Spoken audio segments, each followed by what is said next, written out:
having problems with the I got it. She got it. See, okay. Wow. Make it landscape ಇದೆ. So, bidu adu allidu. Joined. I don't have to join. You see, if you opens the link, which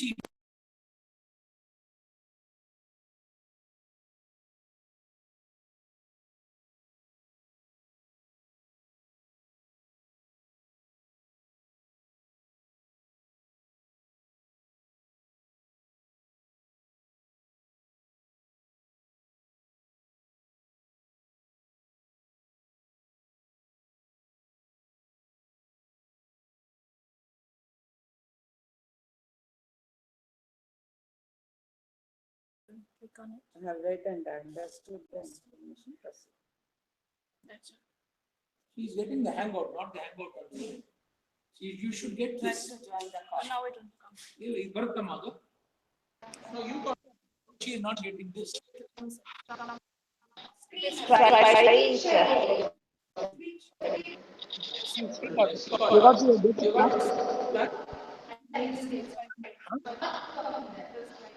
No, you can use it. Okay, 3 people have joined. Yeah, got it. Okay. Young lady, which idiot? ಮಾತಾಡೋದೆಲ್ಲ ಕೆಲಸ the class is being Sir, ನೋಡಿ ಬಂತು. Click on it. That's all. ನಂದು ಚೆನ್ನಾಗಿದೆ sir ಹಂಗಿದ್ರೆ. people fight with me. She should be next to me for this. Without anything, I am broadcasting this class to the whole world. Okay, that is reflected now. Okay, I have shown you the technology. Because it will rob the Wi-Fi bandwidth. Should I where to stop it? ಇದನ್ನ ನೀನು ಇದು ಮಾಡಿದ್ರೆ you can read it long. So if you are sitting in your bathroom, you can ಈಗ stop ಮಾಡಿ. ಈಗ I will show you the technology why you should all of you discontinue because bandwidth will go. Okay, now I will tell you no. Okay, next time it will start at 7 o'clock. If nobody or 10 o'clock, if nobody is there also. Actually, Amma, see, I have my A.R. Rahman's powerful microphone. ಅನ್ಸುತ್ತಾ sir So please, all of you in this auditorium, excuse me, all of you in this auditorium, cut off your links because it is okay. Comment. We do it. We have done it in the past.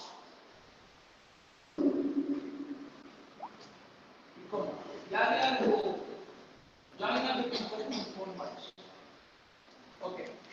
One second. Use the Google Hangout on the air.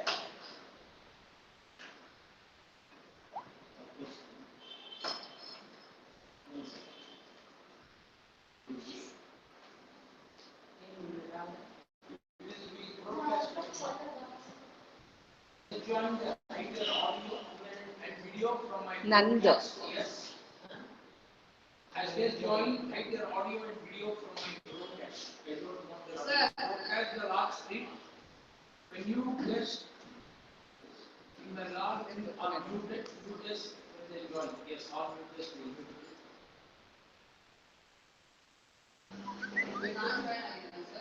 ಇಲ್ಲ ಎಲ್ಲರೂ don't because ಇಲ್ಲ ನಿಂತ್ಬೇಡ ಈಗ ಯಾಕಂದ್ರೆ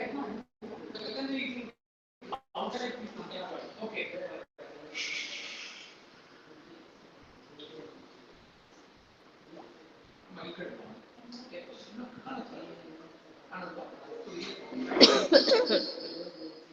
now please go back. Okay, ladies and gentlemen, boys and girls, welcome to the Tuesday seminar. who are not in the house can join. You have got a Gmail link. If you click it, you can join the class. We're all joined. This is on a Google Hangout. Please, I need silence. You all have been muted, so you can listen, write down your questions, and send it in the chat box. Kavita, come to the first row. Last week, we started the handbook on diabetic nephropathy. What was planned was for the counselors, we do the handbook of diabetic nephropathy was the chapter to the week. For the endocrinologists, we wanted to do thyroiditis from endocrine secrets. Third,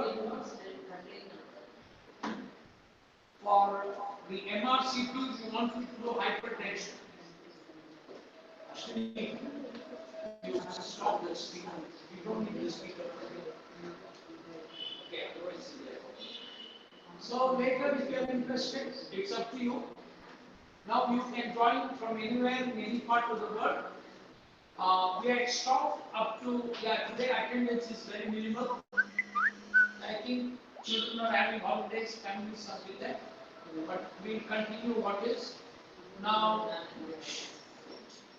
Amma, you are not supposed to talk in the class. And I appreciate Vasudha Shrikant. Now we will begin where we left. Today we plan to go faster. One of the rules is to avoid time. Those who have doubts can write in a piece of paper their doubts, and at the end of the session, we will allow discussion. I have muted the audio and video for all the three people. Ashwini,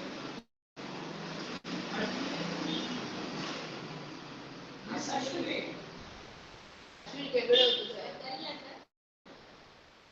Anupama. Ashwini? Anupama. Okay, in the by one nimsha, in Kannada. Anupama. Vedba Thai. Ashwini Gero.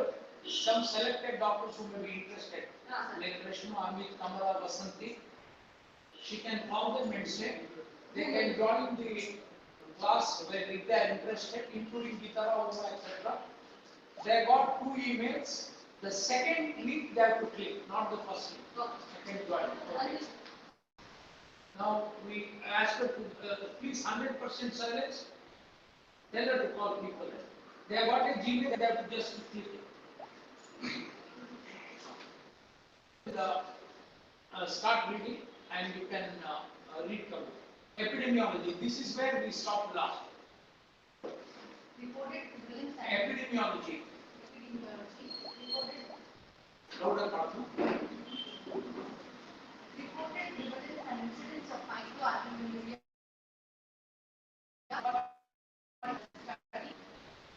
to age, range, population or hospital clinic based, ethnicity, year of reporting and type of test. In population based studies, the prevalence of microalbuminuria ranged from 12.3 to 27.2% for type 1 and 19.2 to 42.1% for type 2 diabetes. For clinical nephropathy, the biggest is 0.3 to 24% and 9.2 to 32.9% for type 1 and type 2 diabetes population based studies. The incidence of persistent microalbuminuria is around 2% per annum for both type 1 and type 2 diabetes with normoalbuminuria. For microalbuminuric patients, the incidence of clinical nephropathy is around 3% per annum. Rates for ESRD are more difficult to interpret because they are not linear with time and vary according to duration of diabetes. For type 1 diabetes, the latest finished national is of 2.2% at 20 years and 7.8% at 30 years duration. The rate of kidney replacement therapy or death from renal failure was 0.6% at 10.4%.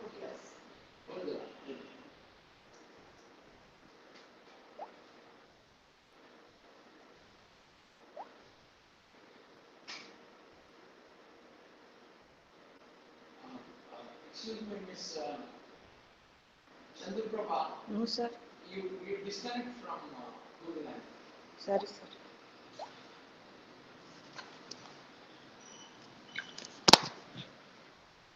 Disconnect ಮಾಡಿದ್ದೀನಿ sir.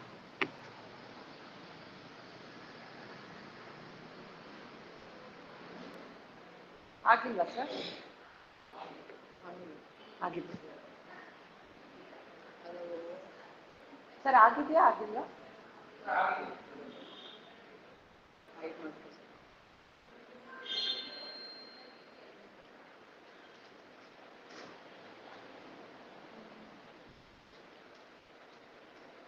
See, I thought we could read it. I thought we could read it fast.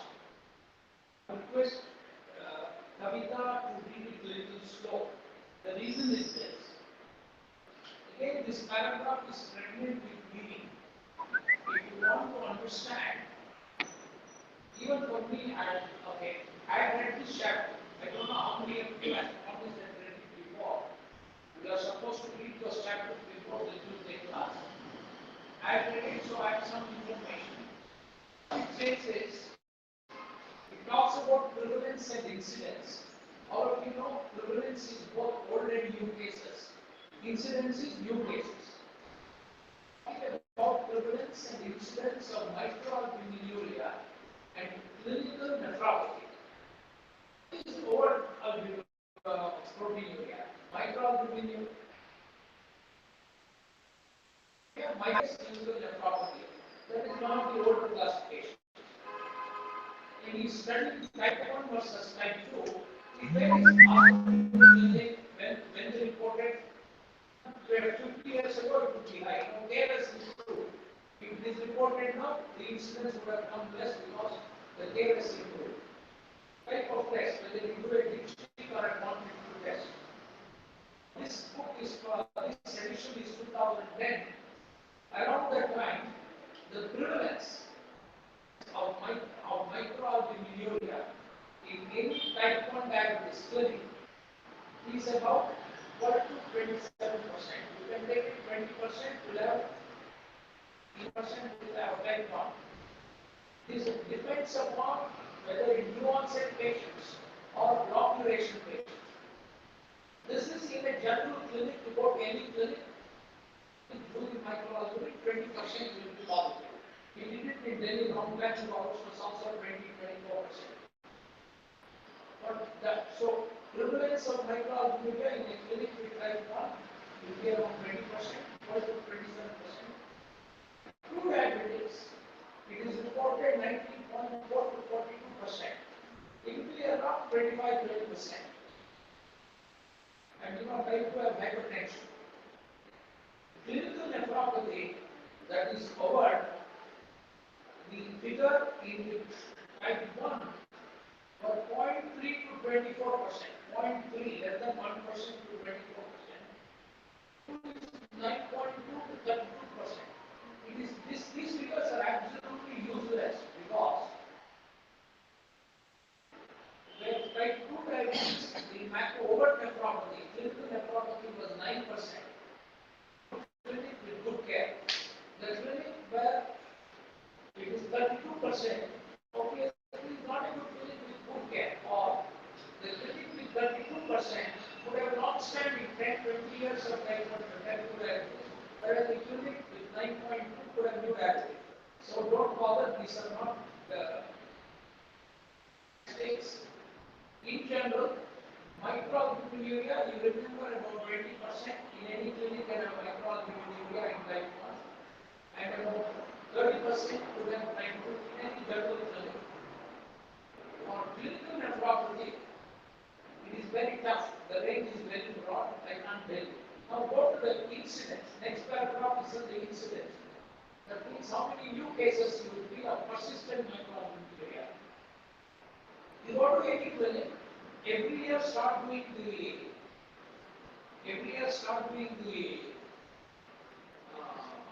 microalbumin.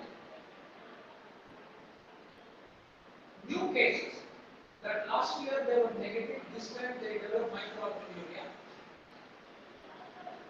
So the incidence of persistent microalbuminuria, new cases per year is more like 2. That means 2% of normal albumin compared to microalbuminuria, both is 9.9 per year. But if you take the next line, if you take all microalbuminuria patients, the incidence of liquid nephropathy is about 3%. So if you have normal-albuminuria, 2% go to micro per year. If you have microalbuminuria, 3% go to clinical nephropathy every year. Therefore, the year study, that is end-stage renal disease. So only if there are points needing clarification, then we will clarify, otherwise you don't. I told you about the pathology of the nephropathy.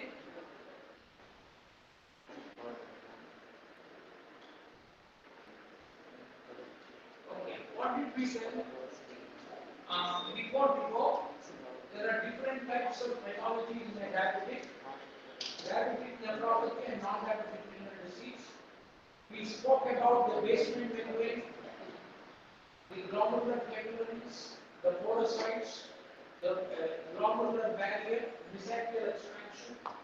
We also told you that the so-called immensely Wilson lesion or the nodular glomerulosclerosis shown in the photograph here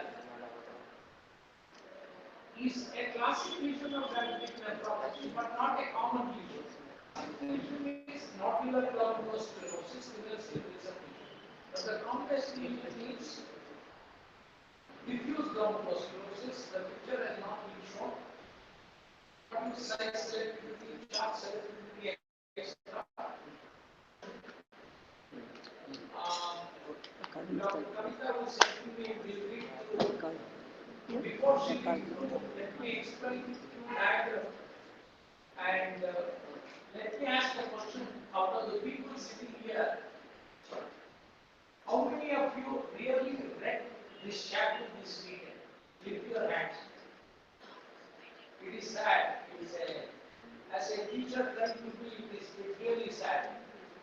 None of you have read it. It doesn't work out that way. If you want to be good doctors, you have to read it. I don't know how to spend your time. But, okay, let me tell you, I'll continue whatever you do. Not even want to raise their hands. No, it took half an hour to read the chapter, that's all. All counselors were supposed to be, and doctors supposed to be nephropathy chapter. All were supposed to be thyroiditis chapter. And most were supposed to be the hypertension chapter. I read the nephropathy, I read the thyroiditis is 15 minutes. And hypertension I read about half. You should read it, otherwise I don't know what I say. Okay. Now the hematoxylin eosin stain on the left is you see is a structure of the glomerulus. These nodular glomerulosclerosis in a patient with type 1. ERT is arterial nephropathy. BC is thickened Bowman's capsule. Mesangial expansion, that is the matter. NOD is the nodule. This is the glomerular on the right shows nodular glomerulosclerosis. This lesion is somewhat diffuse. Below is an electron microscope of again nodular glomerulosclerosis. The N are the nodules. Mesangial, there is a glomerular basement membrane. The next page shows something very interesting which I taught you last time. This one is the thickened basement membrane, and on once this is the mesangial. Inside these are the glomerular capillaries. So the basement membrane on one side, inside is lined by the capillary endothelium. On the outside, it is lined by the podocytes. It's nothing but the epithelium of the Bowman's capsule. The basement membrane, inside you have the capillary endothelium, outside is the Bowman's capsule. I had read all this probably 25 years ago. Now I try to do electron microscope for the glomerulus from a patient with diabetes showing basement membrane thickening and mesangial expansion. But this graph we will go through. But I found a beautiful diagram. See, all your books are print. I can tell you. You can take a horse to water, but you can't make the wow. This is a beautiful diagram. I myself edition. Whatever I have told has been elegantly given. The same capillaries in this diagram, basement membrane. Then on the other side is the fenestrated endothelium. Is the podocytes. And it talks about start selectivity, size selectivity, and progressive thickening of the glomerular basement membrane from 300 to 600 nanometers. People have read it sincerely.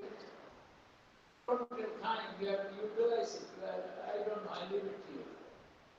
Even in the clinic, if you don't have the books have been printed, all of you can take it. Now let's go back. So now, if you had read it, if Kavita reads fast, now you could understand. Otherwise, it will be difficult for you to connect. Okay, we will go. We'll go faster. You try to read yours. Now, Kavita, you should read little slowly. Slowly and louder. Speak to the microphone. You can keep it there. Pathology and pathophysiology. Pathology and pathophysiology. The classical pathological lesions or normal glomerulonephritis. Go slow and louder. The earliest pathological feature is thickening of the glomerular capillary basement membrane due to an accumulation of matrix material which is detectable within 5 years of diabetes onset in patients with type 2 proteinuria is preceded and accompanied by further accumulations of matrix material, mostly type 4 collagen and laminate, but diffuse glomerulosclerosis due to both overproduction and reduced breakdown and clearance. This causes obliterate the capillary and reduces filtration leading to renal failure. Arteriolar hydrinosis leading to glomerular ischemia, glomerular epithelial cell podocyte loss and tubulointerstitial fibrosis are also features of advanced nephropathy. The pathophysiology Blow it up so that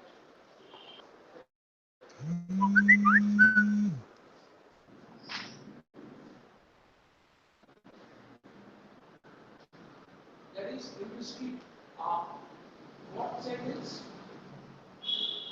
glomerular sclerosis, podocyte loss, interstitial inflammation. Though diabetic nephropathy starts as a glomerular disease, at a later stage even the tubules get affected.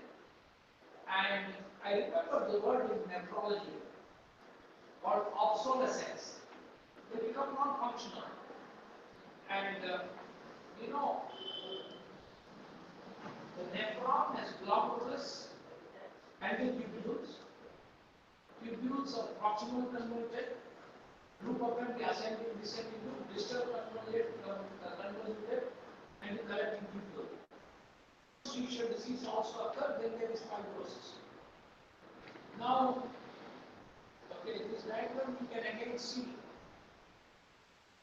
Those of you who are at home, you can collect the books the coming week. For the second time, we have photocopied it. I have disappointed many of you have taken it home and don't know where you have thrown it. The gutter in your house. All of you have, all counselors have been given this book. For doctors, it was optional. Now all of you take it. Some 20, 30 copies a year and read it. More important than your internet and PowerPoint. Now, This is a beautiful structure that we have seen, and glomerular basement membrane. This is the one which I am showing by the arrow. Glomerular capillary epithelial cell, endothelial cell, and in the outside here we have the arrow epithelium. This is the cells of the bone capsules, which have hook-like processes like amoeba itself. Now, madam will read the pathophysiology just that both metabolic and hemodynamic factors uh, that make the property slow, louder pathophysiology. Pathophysiology of these changes components are protein, essentially metabolic and hemodynamic factors.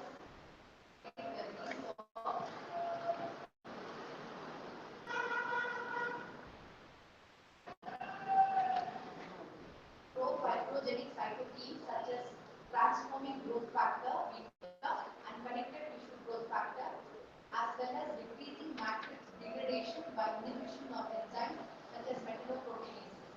Movement balances, renal blood flow is increased, and there is a relative dilatation of the afferents compared to different glomerular activity. Increase in glomerular capillary pressure, which has been closely related to the development of glomerulosclerosis in diabetic ambulance. Angiotensin II blockade relaxes the efferent arteriole glomerular capillary pressure. These changes in structure and capillary pressure underpin the development of albuminuria. The glomerular capillary has an inherent size and molecular charge. In structural terms, the endothelium lining the capillary is penetrated and has a complex glycocalyx of protein on its surface. The glomerular basement membrane is a mixture of many types of collagen, which is cross-linked with lattice formation. Finally, the epithelial surface comprises the porocytes, which has a series of interdigitating processes. The food process are known as pod. Pod is a food. Pod comes podiatry, etc. Arthropoda, joint legs for insects, etc. So simple. Basement membrane in the middle. On the inside, we have the capillary endothelium, which is fenestrated with holes. On the outside of the glomerular membrane, we have another series of cells called the cells of the bone capsule, the epithelial cells. So,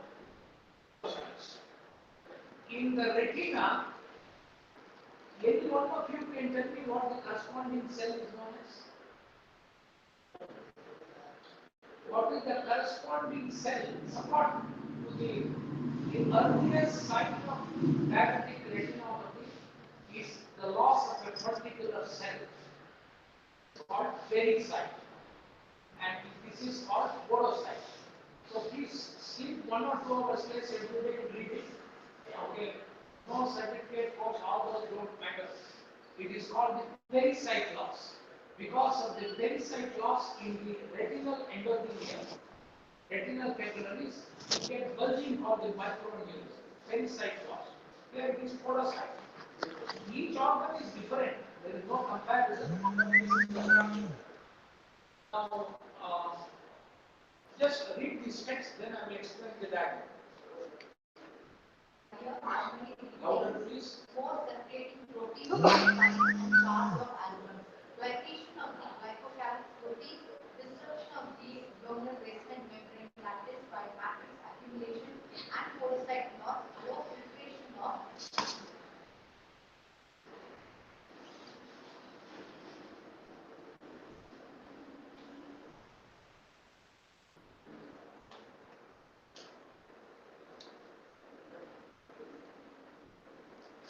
Increasing amounts. increasing amounts of albumin and larger macromolecules which characterize progressive nephropathy. There is evidence that the increased presentation of proteins to tubular cells leads to tubulointerstitial inflammation and fibrosis, contributing to declining GFR. So, why how albumin leaks into the urinary space get damaged. There is evidence that increased presentation of the proteins in the filtrate, glomerular filtrate, to the tubular cells leads to tubulointerstitial inflammation and fibrosis, contributing to further decline in GFR. So the large amount of proteins in the tubules is not good for the tubular epithelium. So from glomerular damage, you get glomerular and tubular. That's why I tell you, except for good things, connection and read textbooks. What simple thing, without knowing you will vomit their PowerPoints, absolutely useless. Now, let us go through these two diagrams, which are very, very beautiful. I have enlarged it. It tells you the pathway from hyperglycemia. These are very simple. This is a 250-page book on diabetes. What more you want? You will read a novel, Harry Potter or something non-stop. You can read this non-stop over 2 days or 1 day itself. Now,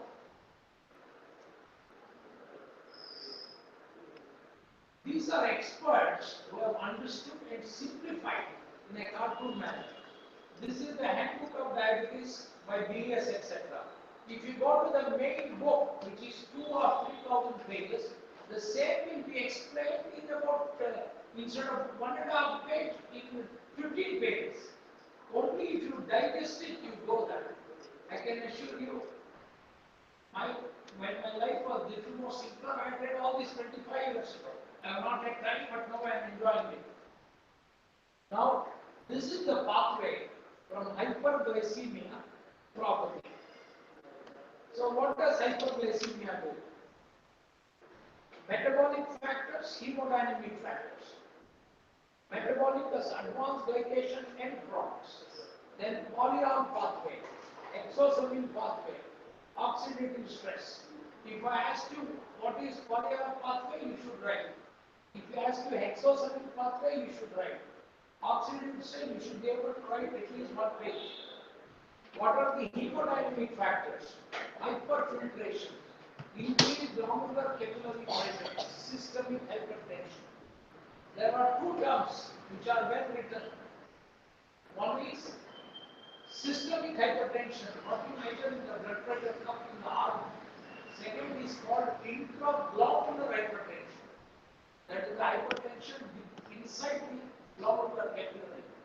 ACE inhibitors, all of you know, not only reduce systemic hypertension, they selectively reduce intraglomerular hypertension by causing efferent arteriolar dilatation.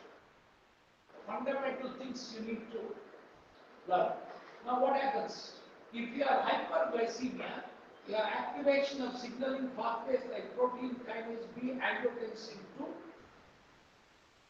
then there is production of fibrogenic, pro-fibrogenic cytokines. That means they promote fibrosis, like TGF-beta, CTGF.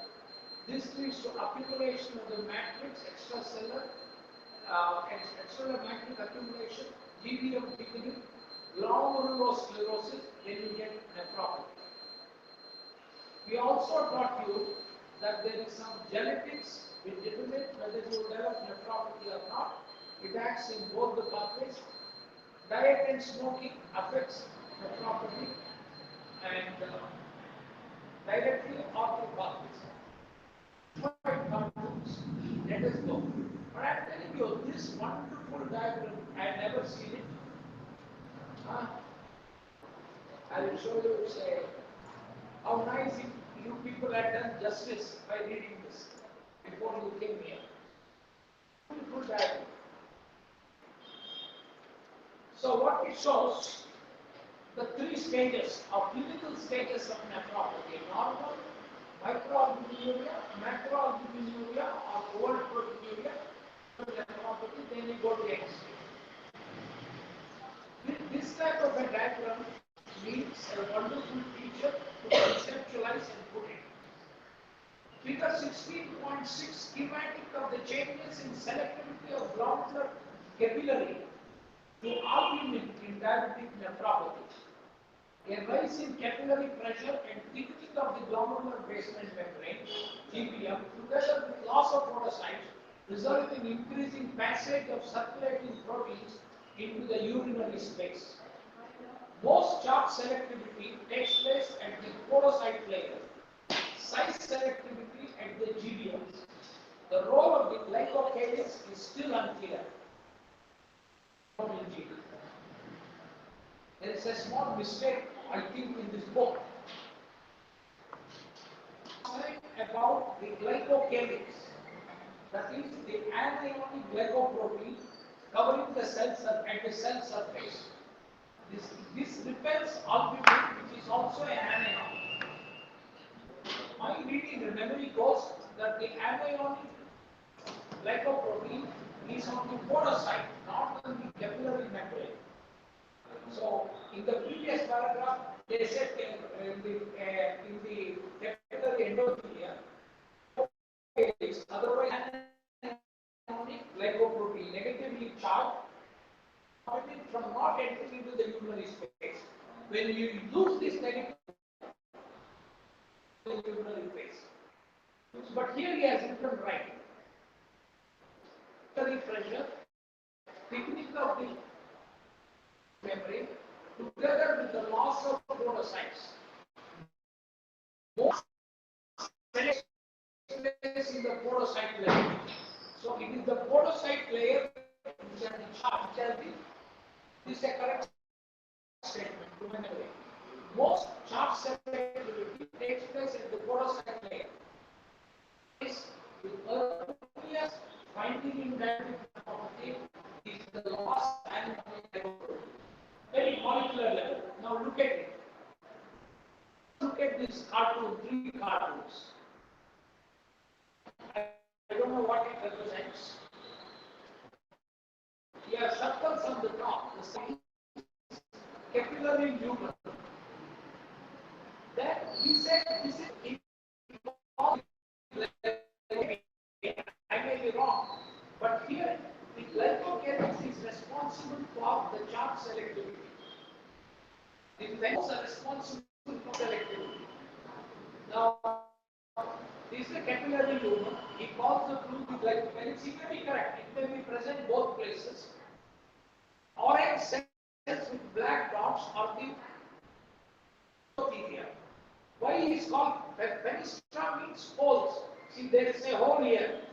As you go further, the holes become bigger. Next is the glomerular basement membrane. Next is the epithelial cells, podocytes. The orange, the rectangular cells are the endothelial cells, glomerular endothelial cells. Cells are the podocytes. Next is the urinary space. The orange arrow is passage, negative charge. The blue line is the glycocalyx. Maybe in the endothelium, maybe in the podocyte, I don't know.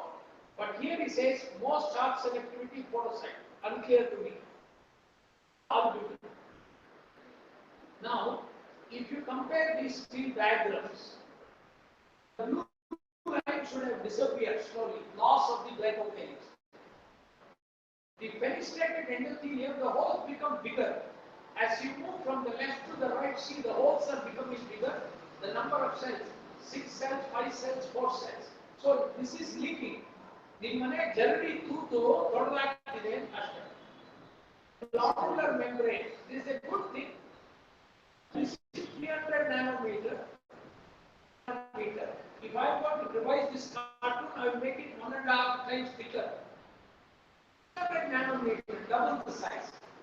So, cartoon, the size should have been double the 300. Podocyte loss. There are 6, it becomes 5, it becomes 4. So, podocyte. So, this is how the membrane becomes leaky. In normal people, the membrane, the albumin leak is less than 20 microgram per minute. There are 1440 minutes. Microgram 1440 minutes per day. About 3,800 microgram. 800 microgram will be about 2 milligram consider up to 30 milligram per day. Now, as it's more albumin, 20 to 199, then more than 200 albumin, that's called macroalbuminuria. 64,000 kilodaltons. I think IgG is about 186 kilodaltons. After you will get even IgG, they all start leaking. Glomerular proteinuria. Proteinuria from the glomerulus. In Fanconi syndrome, type A, which is unrelated to that, is Fanconi syndrome. I've shown you so many cases. Proteinuria, not from the glomerulus. Tubular acidosis is a tubular disease, nothing to do with the glomerulus. Compare.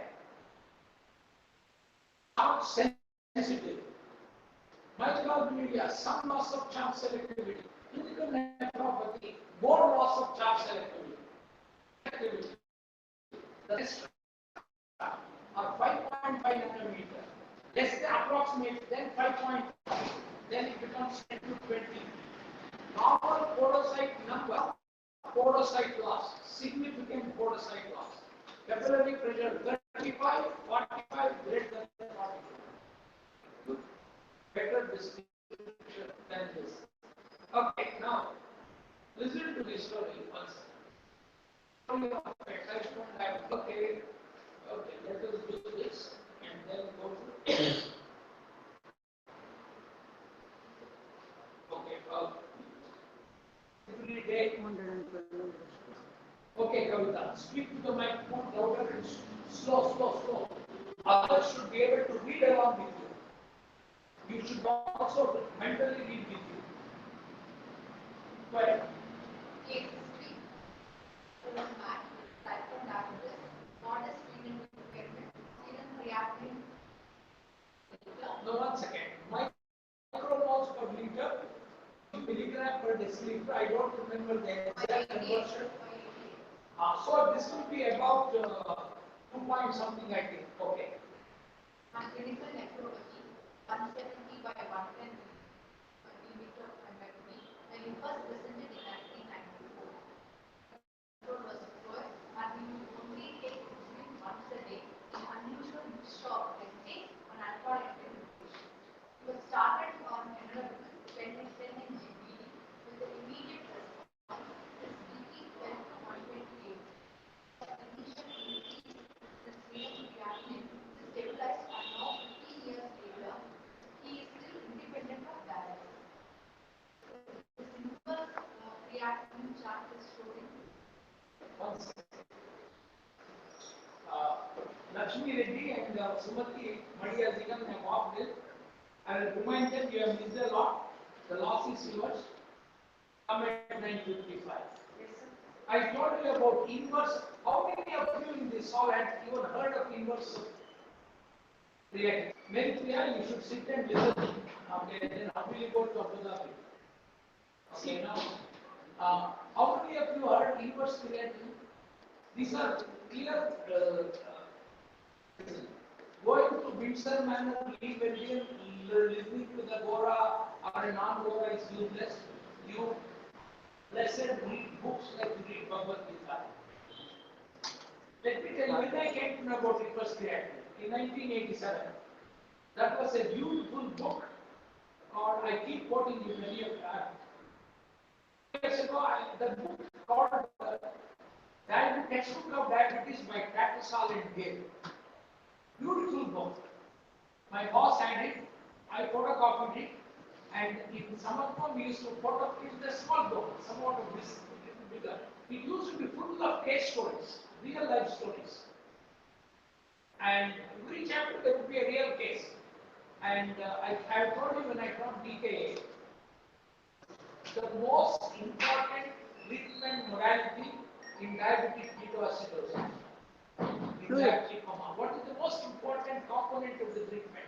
Do you know the answer of Tattersall and Gale was? IV fluids.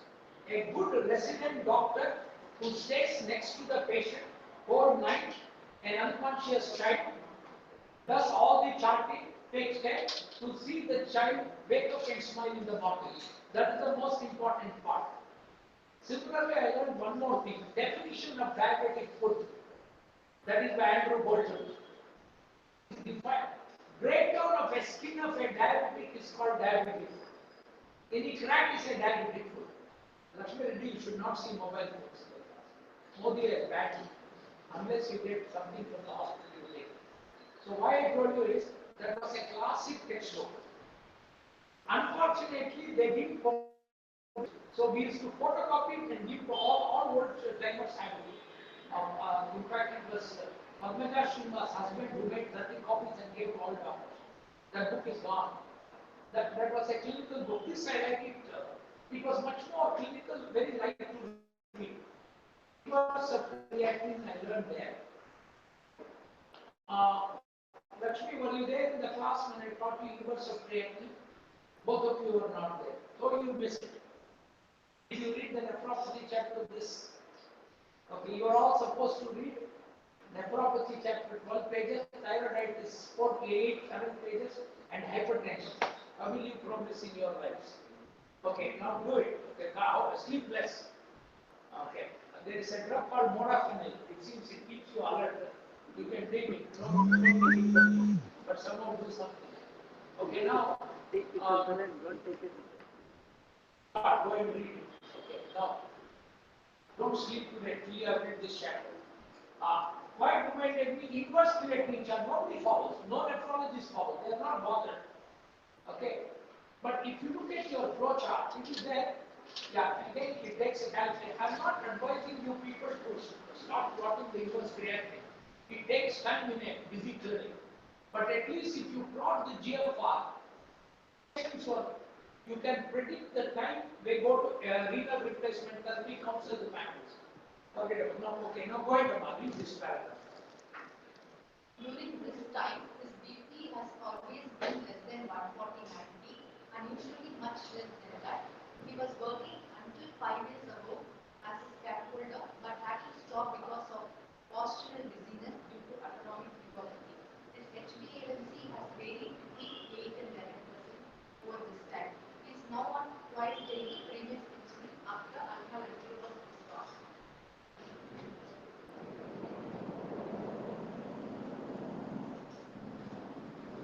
One more thing I started this Google Hangout on the air after so many years, probably a year or more. Google Hangout on the air was on the Hangout. Google has removed it from the Hangout now. You can't go to Hangout and Hangout is your video chats. But Hangout on the air is publicly or privately broadcasted and the lecture is saved as a YouTube video permanently. So at the end of the class, those who didn't come can go through it. There, my bad remarks to people like Lakshmi Reddy and Sumati are also recorded. Whatever we talk will be recorded. You can listen to it. And one more thing I said, you get a Google link. You will get it in advance every Tuesday. Even if you are sitting in your bus or auto rickshaw, put your earphones, you can listen to the class online. You can't have a technology better than this. And this girl, whom I call in the whom I today will call stupid, you throw her, you read it, you call, get a Gmail and get into it. And it comes, they all day. You will get this in your camera, you can see the lecture live, real time. So you can hang out on the air, you can listen real time. There may be 5-second delay. And number two, the same lecture will be archived. You can, whatever we have discussed will be there. Okay, now read the comment. Comment. The renal response to therapy in this man is striking and was achieved despite poor glycemic control. This underscores the primacy of BP in driving progression of diabetic nephropathy once it is established. The initial increase in serum creatinine is significant but still within a 35% change that is acceptable when commencing RAS blocking drug. This blood pressure response was dramatic, which supports the role of angiotensin in nephropathy-related hypertension. Although eGFR is a useful reminder of kidney function, a reciprocal serum creatinine chart like this is also helpful in monitoring progression and impact of any intervention, especially mercury level is more than 150 millivolts per liter. When you start ACE inhibitors, creatinine can jump initially. He says up to 35% change is acceptable. That means 1 becomes 1.35 or 2 becomes 2.7. Leave that issue, but you have to take care. So I told you whether it is a fall of GFR or reciprocal of creatinine. Sometimes we use logarithmic scale also. I am not good at it. There is a slope of loss of renal function. Your treatment should reduce the slope and make it flat. Your DTFR, Lakshmi Reddy gets a case wherever she is working. When she meets the patient has 3 gram or 1.2 gram proteinuria and EGFR is 58. If Lakshmi Reddy wants to prove herself as a good doctor, she has to give EGFR 58 only for next 10-12 years and she should keep the creatinine there. One person who achieved this is Sri Lokanath, a massive proteinuria. But not only it improved, his creatinine reduced from 1.7 to 2.9 or something like that. So usually there is some reversibility. So the slope is important. That's why we beg you to chart it. We'll go through this case later. Now, so you finish the pathology, pathophysiology, epidemiology. Now it goes through risk factor. Go ahead. One more point. See, once the proteinuria goes above 1 gram and all, you don't bother 5 grams, 6 grams. But from what they have shown, the protein in the tubules are toxic to tubular cells. If you can reduce the proteinuria, it has some benefit. Okay. But diabetic nephropathy is predominantly a glomerular disease. Next. Risk factors for nephropathy. Prospective observational studies have shown a consistent association between glycemia and known duration of diabetes and development of nephropathy. The role of hypertension has been mentioned earlier. Blood pressure rises as nephropathy develops in type 1 and plays a more causative role in type 2 diabetes. We have told you 1001 times. Hypertension in type 1 diabetes is a secondary hypertension due to nephropathy. It's a consequence, hypertension is a consequence of nephropathy. Whereas in type 2, hypertension is the predominant cause of renal damage. So in diabetic nephropathy, you have diabetic glomerulosclerosis. In type 1 diabetes, diabetic glomerulosclerosis. In type 2 diabetes, you have hypertension glomerulosclerosis and diabetic glomerulosclerosis. People with hypertension without diabetes also develop renal damage. There is different types. And then in them also non-diabetics, hypertensive microalbuminuria is still protected. Lakshmi Reddy, did you go to Sparsh and come or you came straight here? Huh? I came straight. Shame on you. You missed a lot. You missed this beautiful figure. Go and understand. Sit with your friends. Okay, go ahead. See, these are simple boxes. Go ahead. Factors associated with the development of diabetic nephropathy: glycemia, diabetes duration, hypertension, hyperfiltration, ethnicity, genetics, and diet, which is protein intake. The last time we covered this a little bit. If you people had read this chapter, you can take a pencil and make some notes next to the text. Okay. By the way, Ashwini, Mama.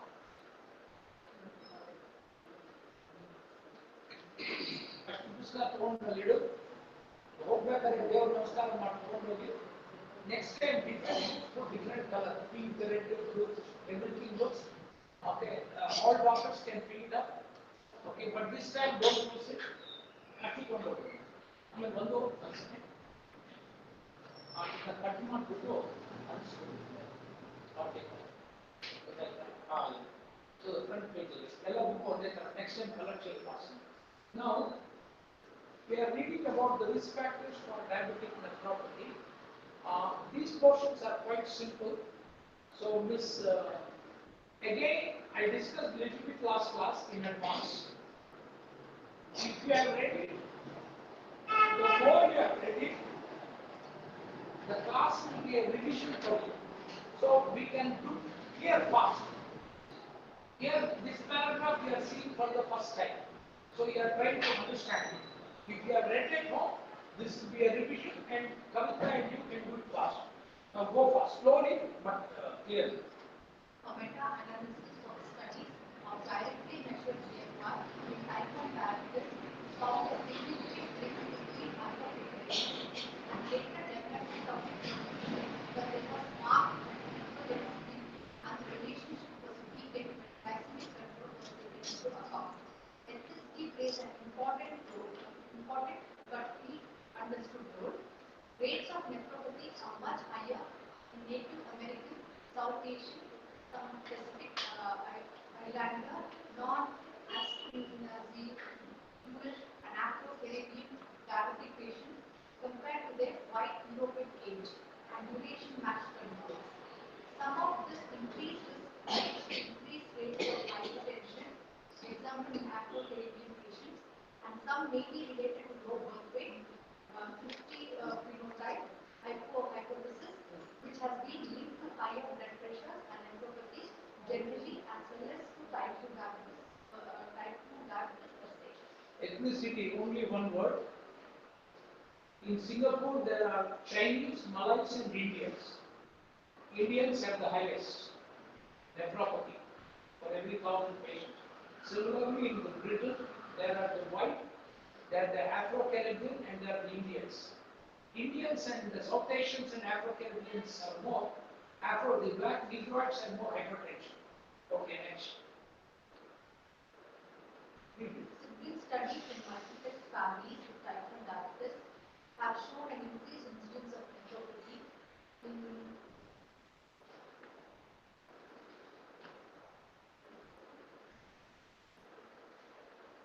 in siblings of a proban with the condition compared to those of a proban with normal albuminuria. These observations do not completely rule out environmental factors, but the heritability of risk for nephropathy is supported by the observation that a positive family history of hypertension and cardiovascular disease is more likely in the parents of type 1 patients with nephropathy compared to those of patients without. Extensive research for candidates, genes and genome-wide screening have so far yielded some positive associations with polymorphisms in genes related to RAS, but on the whole, these relationships are not very strong and no major gene effect has been identified. If somebody asks you, what are the genetics of diabetic nephropathy? Most of this data is type 1.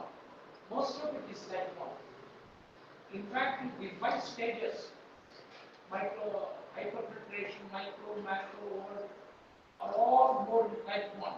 Type 2 is slightly jumbled. In type 1 nephropathy, what is the genetic factors? Family history of diabetic nephropathy. In your Disha clinic, if one child has proteinuria, if the other child has it, the other child is strong.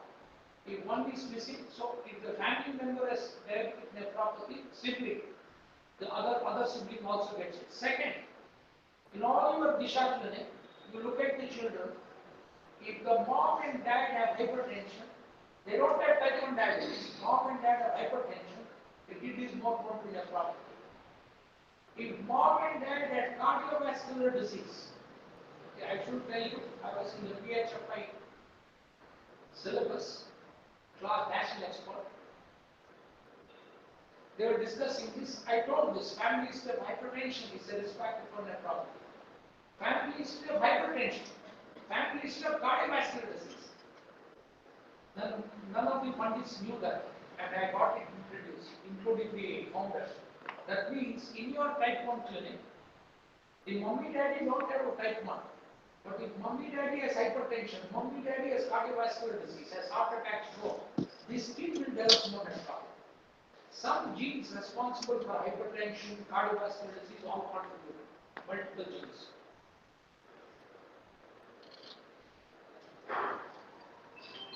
Okay.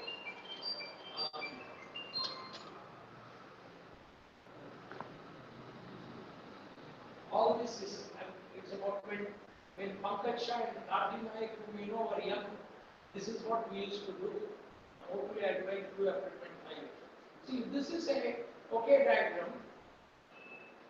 You should have understood it. What they have told is the cumulative incidence of persistent proteinuria in siblings with and without type 1 diabetes, of provides with type 1 diabetes, with or without proteinuria. This is a slightly complicated slide.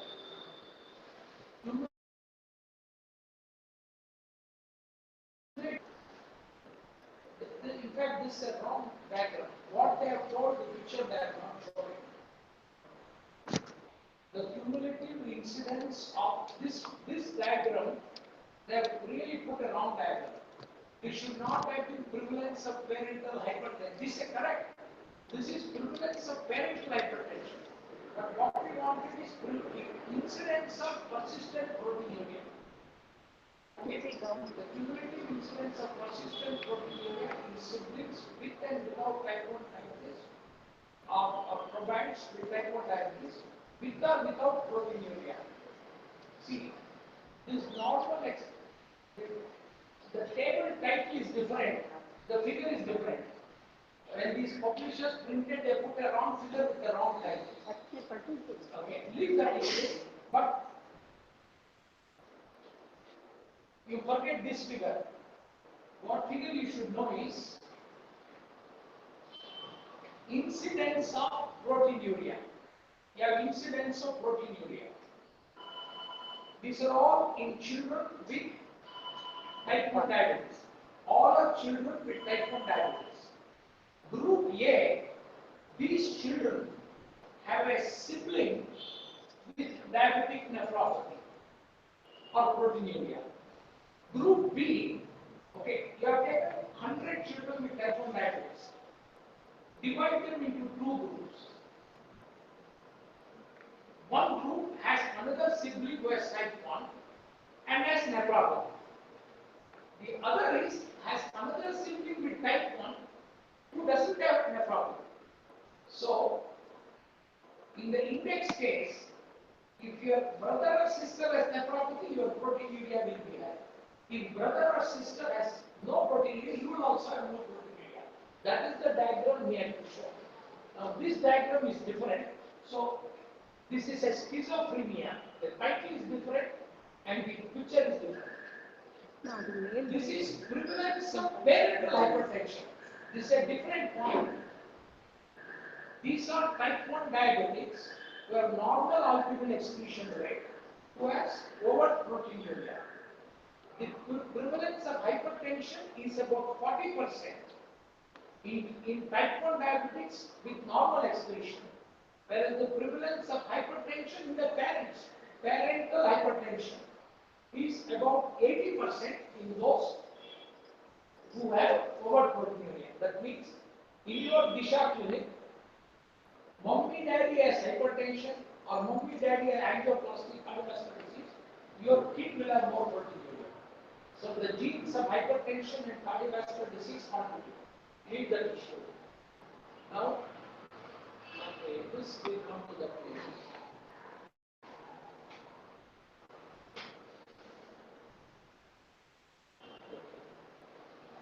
I think we did that. Now we will come to of diabetic nephropathy. Glycemic control, the DCCT PDIC study and UKPDS provide incontrovertible evidence that role in building of microalbuminemia, and this benefit was apparent for at least 8 to 10 studies. There is very evidence to suggest prevent or delay the progress of nephropathy. Because after nephropathy has been initiated by largely glucose-dependent mechanisms, it is continued by pathways that are no longer sensitive to changes in glycemia. This is a fascinating story. I'll tell you later.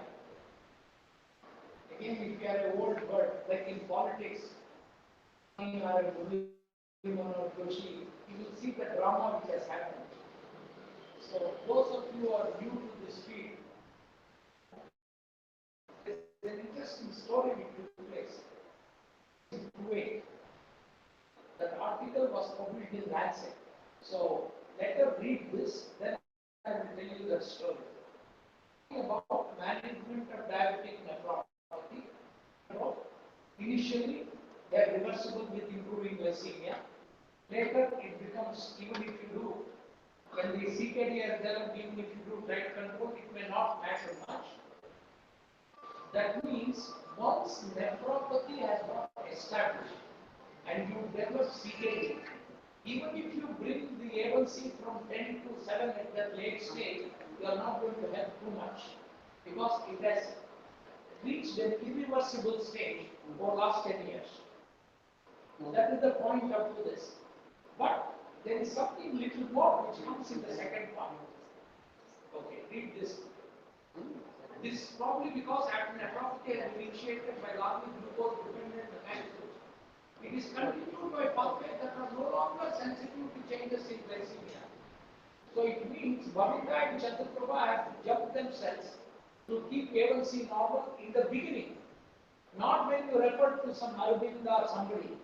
That is too late. So you people do a thankless job and get paid very little because you are primary care.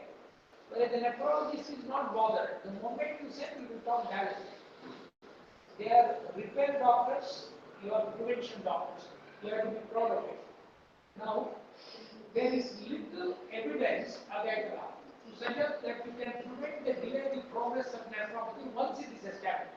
Once it is established, that means can you forget about glycemic control? Not because it does all other bad things than the kidney, but the reward is less. But there is one or two stories which have made some difference. Okay, you read this, intriguing. Intriguingly, though in a small group of 5 samples of transplant recipients, renal pathology improved in their native kidneys after 10 but not 5 years of normal glycemia, implying that not only is complete normalization of blood glucose required, but also the lesions take almost as long to resolve as they develop. Good glycemic control, however, will continue to benefit other complications such as retinopathy. So, retinopathy, dyslipidemia, vascular endothelium. So, just because the creatinine is 5.8, you don't bother about your blood glucose. No. This target A1C is 6.5 to 7 before. Once they are elderly and develop comorbidities, the target A1C is between 7 to 7.5. Very sick people, it can be 8 also. But a 48, 52-year well-preserved man with angioplasty, you can keep it 6.5. If you have multiple MI, creatinine high, low ejection fraction, you can relax. You know that in such comorbid patients, multiple, keeping the glucose A1C below 7, you are killing the patient. You cannot. Kavita, did you understand the last paragraph? Send to your friends. This last paragraph. No, the last paragraph, intriguing. See, she also, if she had read it, okay, if you read the second part of the paragraph, you will not understand it the first time. I may have understood because I was there when I was in the field when this was happening. So Kavita, if she had read it last Saturday or Sunday with the children on the lab, one playing computer, one on